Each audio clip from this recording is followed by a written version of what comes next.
Fantasy football fam, what's going on? This is Fantasy Football AF, and I'm your host, Mitchell Renz. I want to give a shout out to today's sponsor, Tavour. And if you guys want to drink awesome craft beer from all over the country, you guys need to go to Tavour.com. You're going to use promo code CHATSPORTS for $10 off your very first purchase. Today, I'm sipping Top Cutter Indian Pale Ale. So Tavour, cheers to you. I'm going to hop in now to my waiver wire week 6. And guys, the way that I do this, I rank these guys based on positions and then the order, right? So top guy is my quarterback and then 3 other options. So first guy I'm getting into is the guy who I told you to pick up last week. And I don't think people watched because, well, he's still on the waiver wire in 16. He's only owned in 60% of leagues. Let's pick up Jameis. Pick up Jameis, I'm telling you. So against the Bears, 16 to 20, 145 yards, a touchdown and 2 interceptions. Now that was in relief. This week he gets Atlanta. And Atlanta is struggling heavily on defense. Like a ridiculous amount. They're giving up 29 fantasy points to quarterbacks the last 4 weeks combined, like on average.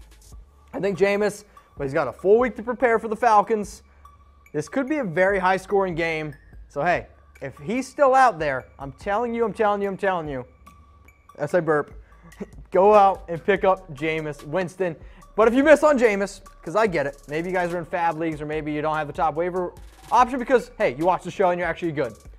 These are the other 3 options. Joe Flacco's the guy there, and yeah, it kind of pains me to say it, but I still think Joe's one of those guys who's at least kind of reliable, and if you need just a guy to pick up on the waiver wire for this week, it's Joe. Derek Carr, he might lead the league in interceptions, but the Raiders' defense is bad, and he's going to be forced to pass. And Trubisky, let's not forget that Trubisky is also coming off a bye, and he's one of those guys who, hey, he just threw 6 touchdown passes. Maybe he can keep it rolling in week 6. So, I want to know from you guys. Who are the quarterbacks on your fantasy team? I hear all the time y'all bragging in the comments, oh, I drafted Mahomes, oh, I drafted Rodgers. Well, now I want to know, who are the quarterbacks on your fantasy team? Tell me who you drafted. Tell me who you drafted late. Maybe some guys you picked up. Right now, the most common quarterbacks on my team, Matt Ryan and Phillip Rivers and Derek Carr. Those are the top 3 quarterbacks I have on most of my teams. I want to give a shout out to Tavour for sponsoring today's show.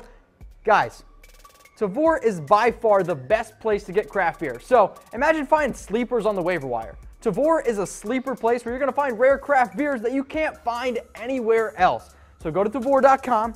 You're going to sign up for free. Sign up is free. And you're going to use that promo code CHATSPORTS for $10 off your very first purchase. All right, I'm going to head in now to some running backs here because running backs are important. And this one pains me. This one pains me a little bit. And producer Harris gave me a little shit before on air because Ronald Jones hasn't looked good, and I get it.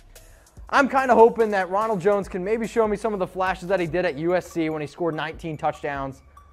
And I'm hoping, oh man, I'm hoping this Buccaneers offense can get it rolling, and especially their running game. 10 carries, 29 yards. Bad. I get it, guys.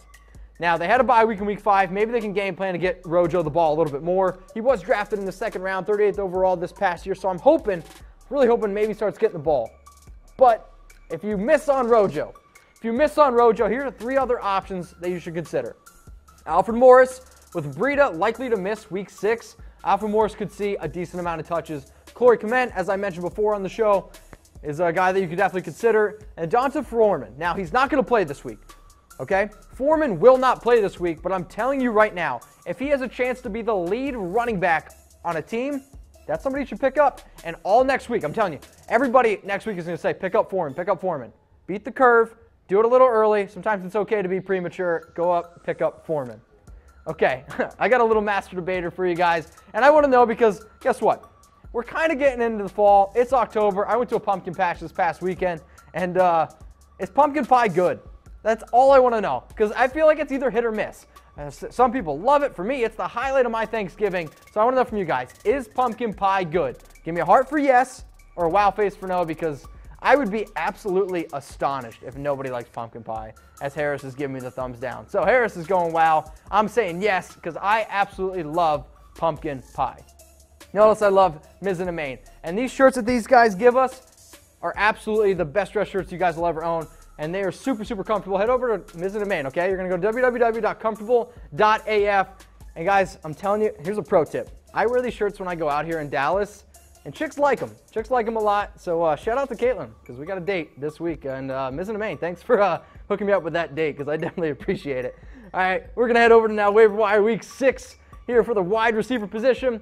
And Keke, again, do you love me? I do, Keke, I do. Week 5 against Dallas, 5 catches, 51 yards and a touchdown. The week before that, 11 catches, 109 yards on 15 targets. This guy's getting fed, and he's a good receiver coming out of Texas Tech. Now, he is currently questionable. Okay, so people are going to see that and like, oh, I don't know if I can pick him up. He's expected to play. He's expected to play.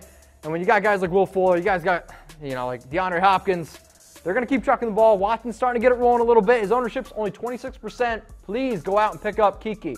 If you miss on him, here's other 3 options that you guys can consider. Robby Anderson. Robby Anderson, I thought, played pretty well this past week. He's got unbelievable speed. I think there was a point where he had, 3 catches, 139 yards, and 2 touchdowns. Like, he has elite speed. He does. Mohamed Sanu. The reason why I'm telling you to pick up Sanu is because right now the number 3 wide receiver in the Falcons is valuable because they're giving up hella points every single week. So if he's a guy who could get 5-6 targets a game, that's somebody you should consider. And then Dede. Dede Westbrook is a guy who's been on here a few weeks. He's kind of hit or miss. The Jags are not sexy. But hey, if Blake Bortles going to throw 400 yards, and now I don't think it's going to happen too often, but if Dede is the main option on a Jags team, that's somebody who you could at least consider. Maybe, right? Tight ends now. Now we're going to go to tight ends because everybody likes a good tight end. My top guy is CJ Uzomah. And I think I pronounced that wrong, but I hope not. CJ, okay? He's a big body. He's a red zone threat. This guy, now you have Tyler Kroft there also. But if CJ is going to be the guy who last week had 2 catches for 43 yards, when I watch the game, I think he clearly looks like the better tight end compared to Tyler Kroft. And the fact that he's the better tight end on a Bengals team that's 4-1, like, they're 4-1, they're number 9 on my power rankings personally. I think it's a guy who you could at least consider because when I'm looking for tight ends, I'm just looking for touchdowns. Now, if you miss on him, here's some other options. We got Tyler Kroft there. I'm going to be honest. With the Bengals tight ends, I'm doing a coin flip. Like, it could be a coin flip every week. Cameron Brate's another guy that you can consider. Find yourself somebody in life. Find yourself a nice girl. Find yourself a man who loves you as much as Jameis loves Cameron Brate. And then Austin Hooper is a guy who's getting a good amount of targets because the Falcons, well, they need to put up fantasy points. Speaking of tight ends, when I think of tight ends, I think of these 2 guys. And these are the 2 guys who I think most people think about as the most elite tight ends in the NFL. So which tight end is going to score more fantasy points the rest of the season, okay? The rest of the season, which tight end is going to score more fantasy points? I want to type K for Kelsey or type G for Gronk. I'm going to take a sip of my beer. I won't Gronk spike it. Which tight end will score more fantasy points this season, rest of the season? Type K for Kelsey or type G for Gronk. I'm typing my G because I still think it's going to be Gronk. Now, guys, I want to give a shout out to FanDuel. And if any of y'all think that you can beat me on FanDuel, I got a little challenge for you, okay? You're going to go to FanDuel.com/chatsports, okay? FanDuel.com/chatsports. You're going to put $5 down. Then you're going to get $20 free with your first deposit. You're going to slide in my DMs. You see that right there? Mitchell Renz 365. You're going to say, hey, Mitch, I think I can beat you. I'm going to say, nah, fam, you probably can't. We're going to go at it on FanDuel. And if you beat me, I'll give you a shout out here on Fantasy Football AF. FanDuel.com/chatsports.